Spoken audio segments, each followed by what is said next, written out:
Hello and welcome to another episode of Signals from the Inside. I'm your host, Maisie Lovett. This is a space where we decode the symptoms no one else can explain so you can finally understand what your body is trying to tell you. On today's episode, I am going to show you how to stop absorbing everybody else's emotions and stress, especially for if you're an empath and you feel drained after being around people. This is going to be for you. And I'm going to give you an exercise that I give to my clients because it is something super important and it's really easy to do. And it just gives you a small moment of visualization. But first and foremost, I want to tell you this.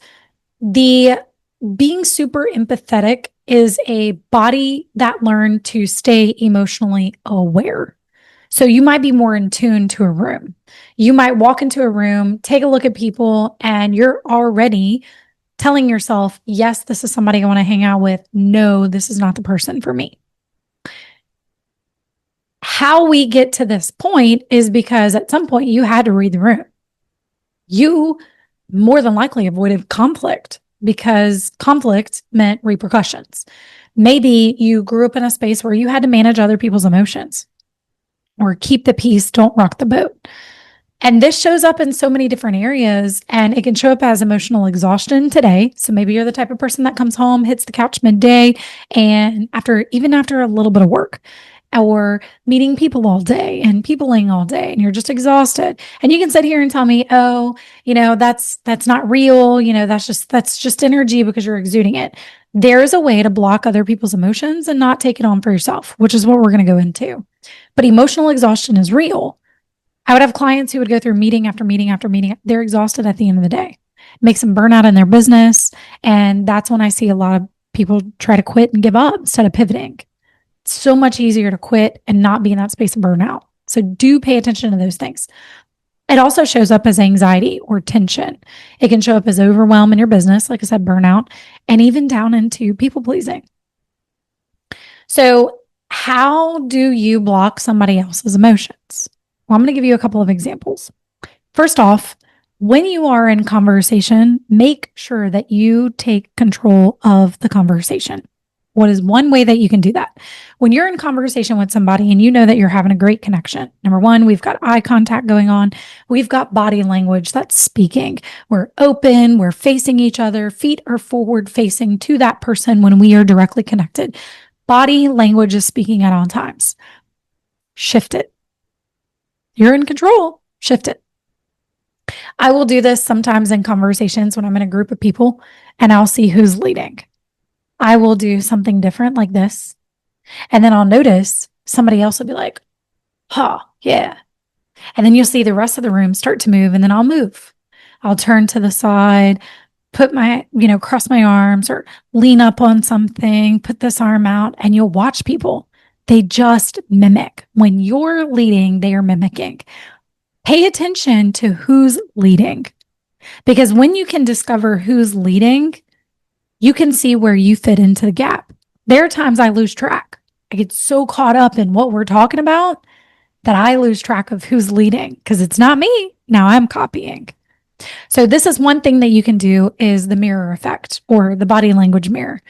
Pay attention to who's leading in the conversation and see if it's something that you can lean and lead into. Second thing, I have my clients, whenever they first get up in the morning and they put their feet on the floor, the first thing that I tell them to do is imagine stepping into two things. Either a glass box that you can see, it's got holes you can breathe out of. So if you're claustrophobic, this may not be the direction for you. Or a bubble, a clear bubble with purple fire on the outside. This bubble, it goes with you. The box goes with you. The only thing that is open on the box are the feet. Your feet, because your feet are grounded. You are in the ground. You're connected to the ground. You've got roots coming out of your feet. When you're in this bubble or box, you go to hug people. The bubble is still in between you and them. This is one visualization tool that you can use that can prevent you from picking up other people's emotions. Another thing that you can do is cross your arms or cross the lower part of your body. If I feel like, so it would be putting my hands crisscrossed. I'll even stand up and show you. It would be doing this at my sacral. So If I'm in conversation with somebody and I don't want to pick up their emotion, or I feel like maybe they're asking very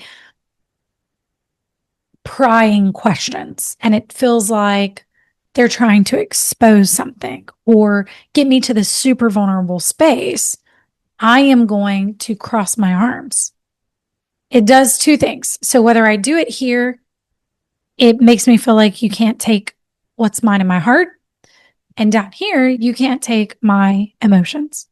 You can't read me. And I just go. I'm centered in that space behind the cross. Wherever I put that cross. Is it at my chest? Is it at my sacral? Those are some really great tools that you can use whenever you're in conversations because you don't have to carry what isn't yours. Now, I have clients sometimes where they will carry their partner's emotions. And so when we're in trauma healing sessions, we'll talk about some of the issues that are coming up. And there's a lot of times I can tell them, hey, this is not yours. This is your partner's or your child's. I've had parents who carry children's emotions. And it's a natural thing, but you don't have to carry it and keep it. So you have to also practice getting rid of it. You have to practice expelling it, whatever that looks like. A breath out, imagine it all going out. Whether it's putting your hands down, imagine it come out of your hands towards the ground, come out of your feet towards the ground. You want to put these practices in play. All right. Final thoughts on this. Yes, you probably care deeply for the person or the people that you're connecting with. You are not responsible for somebody else's emotions. So when you take it on for yourself, you are not responsible for changing that or making things feel better or being the people pleaser of the room. Keep that note in mind. Now, if you've tried some of these things and maybe you're like, Mace, it's not working, or it doesn't feel like it's clicking, and it could be because there's deeper trauma roots there that your body's protecting you from, send me a DM. Check out the link in the caption or in the description. It will send you directly to my messenger. I am the person that answers it. Nobody else has access to my account, and it's not an automated message. It is me. I will send you more than likely a voice clip, and I will start asking you some questions. Tell me a little bit more about your symptoms. Tell me a little bit more about the things that are happening. Tell me a little bit more about the patterns you're noticing. That way we can take a deeper look at what is actually going on and help you be able to map out your next step to solving it. So DM me MAP, check out that link in the description. And as always, if you love the content and information that I'm putting out, give me a like, give me a share, hit subscribe, and I'll catch you guys on the flip side.